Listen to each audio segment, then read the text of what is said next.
Hi everyone, in today's video I'm gonna review the latest character that's released, Libra Shiryu. I'll be talking through his skills, giving a bit of my own opinion of how good they are, and also finding a verdict on whether you should invest in this character or not, and what kind of formation he would typically be featured in. Now, in terms of his skills, I'll be giving my opinion on all of them. I won't be reading on the text. You can read that yourself in game. The only one I will put up on the left hand side will be the text for his constellation skills, because constellation is not something you unlock till after stage 17. So a lot of people wouldn't be able to see that early on. So, I will just put this on the left hand side so you kind of know what will be coming once you do reach that stage of the game. Now, without further ado, let's go straight into it.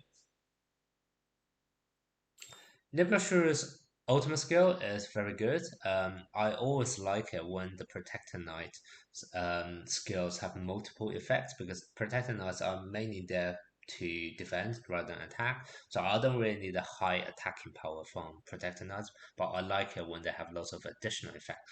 And Libra Shiryu's ultimate definitely does that. It reduces the attacking speed of the opponents. It also increases his own attacking speed, and it also repels the opponents. So, lots of additional effects here, very nicely built. One thing to note is that repelling effect, that's similar to what Krishna does, but it's not a compulsory interruption. So unlike Libradoko or Taurus or Akati, who all have a compulsory interruption in their skills through knocking up or knocking down, what Libra Shuru have is simply repelling, which is return kind of the enemy to their starting position, but it's not actually interruption. So one thing to watch out for there. But that's not to worry because Libra Shuru does have a compulsory interruption skill. It's just not his ultimate, but it's his looping skill, where he's able to knock up a opponent for 3 seconds. So, he still have that. It's only to one target though, so slightly worse than Taurus and Libradoko. But it does have an additional effect, which is it reduces the armor of the target by 70% for a second. And that's super useful because if you think about Libra Shuru being a protector knight, you will put him up front. So that basically means all of his skills will be targeting the enemy's front line, i.e. protector knights.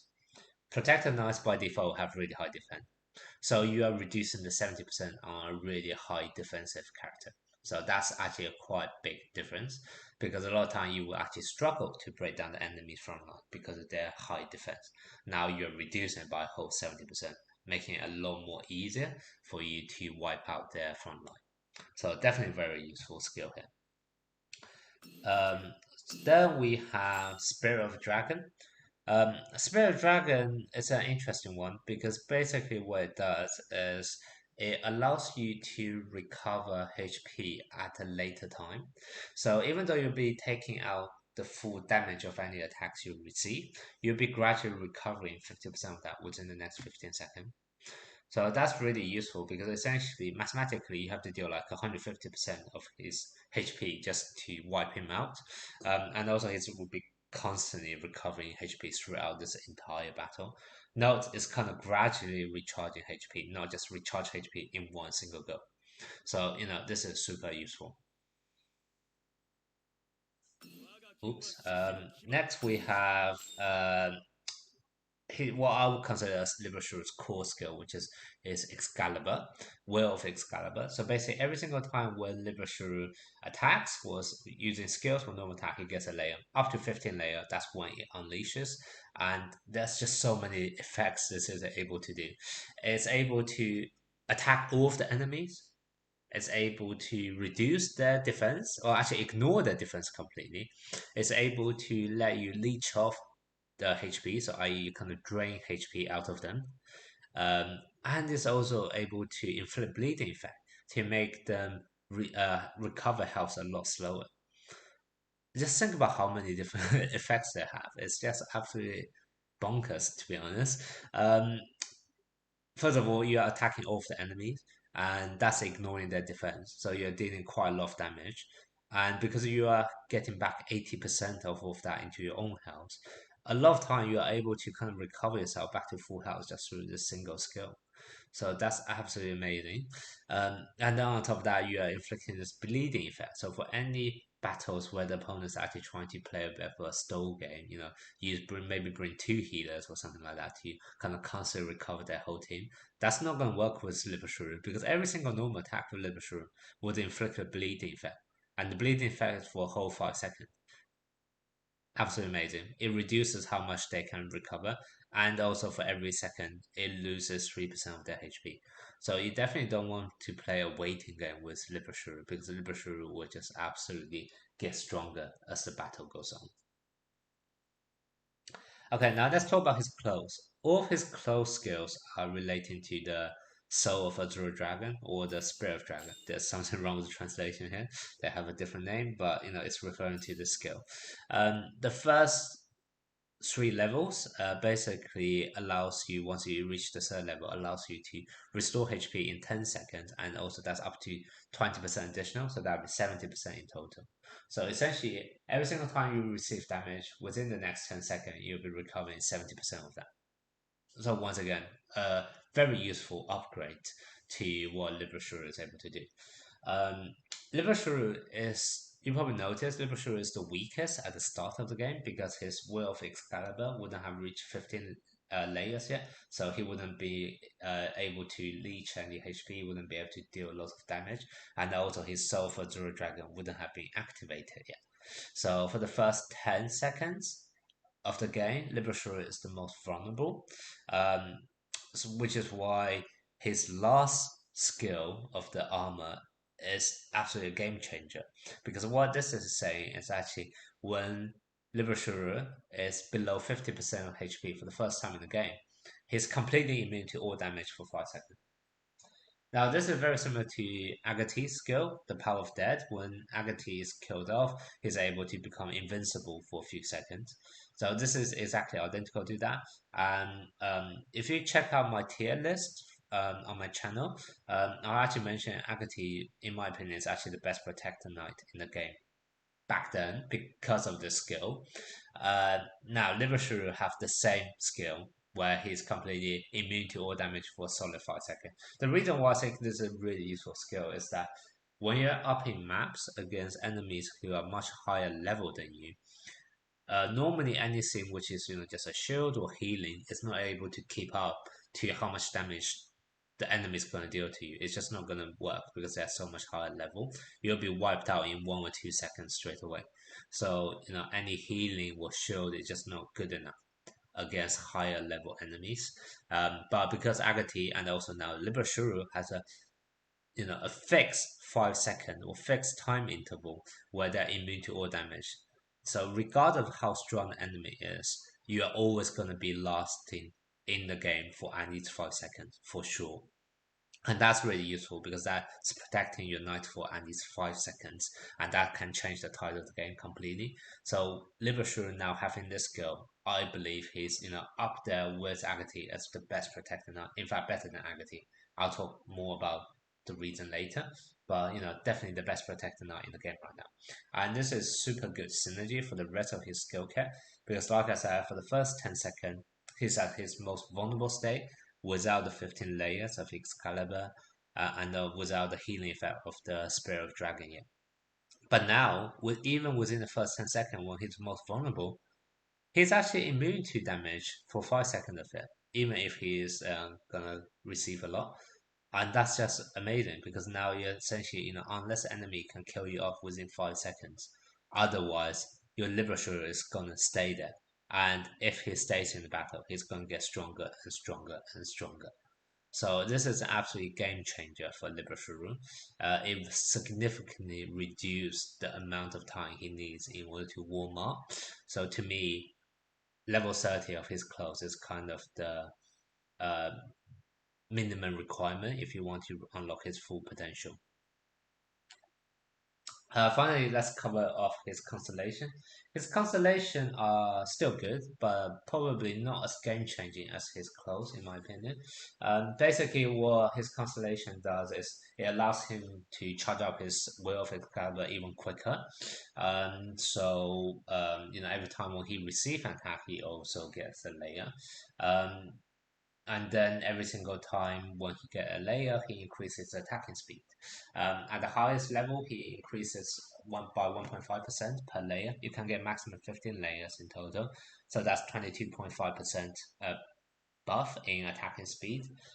However, I personally don't think the constellation is that important because once you reach level 15, 15 layers of World Excalibur, the first effect of his constellation kind of just disappears because once you have unleashed Excalibur, there's no reason for you to get any additional layer because you won't be getting any layers.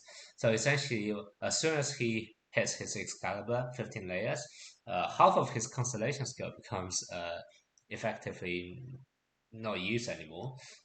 So for that reason, I'm not too sure about that. Normally, you reach your Excalibur in the first 30 seconds of the battle anyway. So I'm just kind of debating on how useful this his constellation actually is. Obviously, the increase in attacking speed is still very nice. But yeah, definitely, I don't think it's as important comparing to his clothes. Now, I talk a lot about how good Libra Shiryu is, but ironically, if you look at my account, I don't actually have Libra Shiryu. And in fact, during this event, I have chosen to get Virgo Shun instead of Libra Shiryu. And I will tell you the reason why. Because for my team, it just feels like Libra Shiryu is not necessarily the best piece for my formation building.